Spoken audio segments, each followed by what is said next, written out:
Mari kita simak sejumlah berita yang paling disorot pada hari ini dalam Hot News. Kita ke informasi yang pertama, di mana China mendesak Israel untuk berhenti menyerang Rafah. Menurut China, perang dan juga kekerasan tidak bisa menyelesaikan masalah secara mendasar. Juru bicara Kementerian Luar Negeri China, Lin Qian, mengatakan China dengan tegas menyerukan kepada Israel untuk memperhatikan tuntutan besar masyarakat internasional dan juga melakukan apapun untuk menghindari bencana kemanusiaan yang lebih serius di jalur Gaza.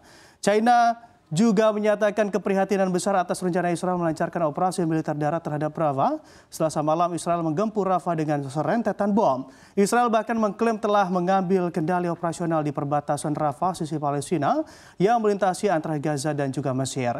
China bukan satu-satunya negara yang meminta Israel hentikan serangan di Rafah. Amerika Serikat, PBB, WHO dan juga organisasi multinasional lainnya telah mendesak Israel agar tidak melakukan serangan di Rafah dengan memperingatkan akan adanya konsekuensi kemanusiaan yang sangat besar.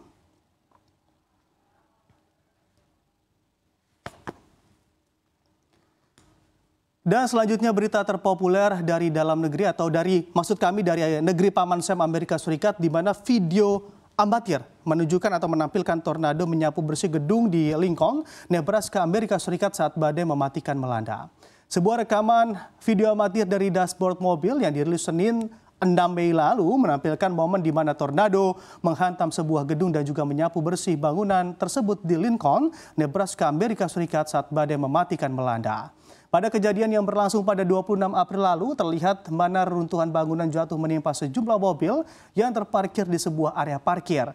Menurut laporan media lokal, tornado dikabarkan meratakan bangunan milik Garner Industries. Bahkan ketika badai masih berlangsung, beberapa pekerja masih berada di dalam gedung tersebut. Menurut layanan cuaca nasional, tornado tersebut menjadi salah satu dari 19 tornado lainnya yang merusak rumah dan juga bangunan di sepanjang wilayah Nebraska, Oklahoma, dan juga Iowa. Hingga saat ini dilaporkan bahwa satu orang menjadi korban jiwa akibat dampak dari 19 tornado tersebut.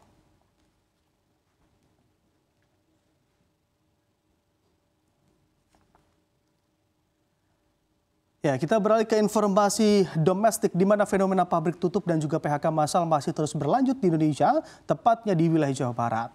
Baru-baru ini publik dihebohkan dengan ditutupnya pabrik sepatu bata di Purwakarta, Jawa Barat yang membuat sebanyak 233 pekerjanya di PHK.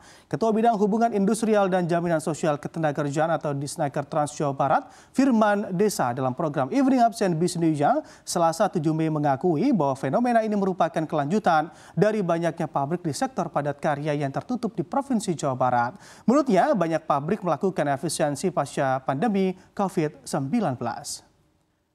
Dan berdasarkan catatan CNBC Indonesia, dalam kurun waktu setahun terakhir sudah ada 8 pabrik raksasa yang tutup di area Jawa Barat, di mana di dalamnya termasuk pabrik sepatu bata yang baru-baru ini tutup.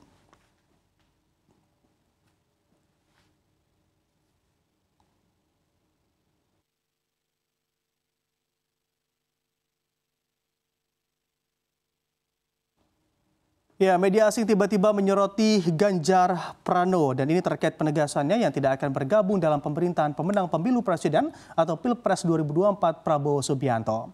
Hal ini setidaknya dimuat media Singapura, Channel News Asia atau CNA, di mana media itu membuat artikel khusus berjudul Former Indonesian Presidential Candidate Ganjar says will not join incoming Prabowo administration. Artikel tersebut menekankan pernyataan calon presiden Indonesia yang gagal, Ganjar Pranowo, yang menegaskan kembali bahwa dirinya tidak akan bergabung dengan pemerintahan mantan saingannya Prabowo Subianto. Alasannya, Ganjar ingin mempertahankan pengawasan terhadap pemerintahan yang akan datang dengan berperan sebagai oposisi. Ganjar pun mendesak para pendukungnya untuk tidak mengkritik pihak manapun dalam pemerintahan. Mantan Gubernur Jawa Tengah ini juga menekankan parlemen harus menjadi platform yang tepat untuk menyampaikan kritik sehingga membantu memberikan pengawasan yang efektif terhadap pemerintah.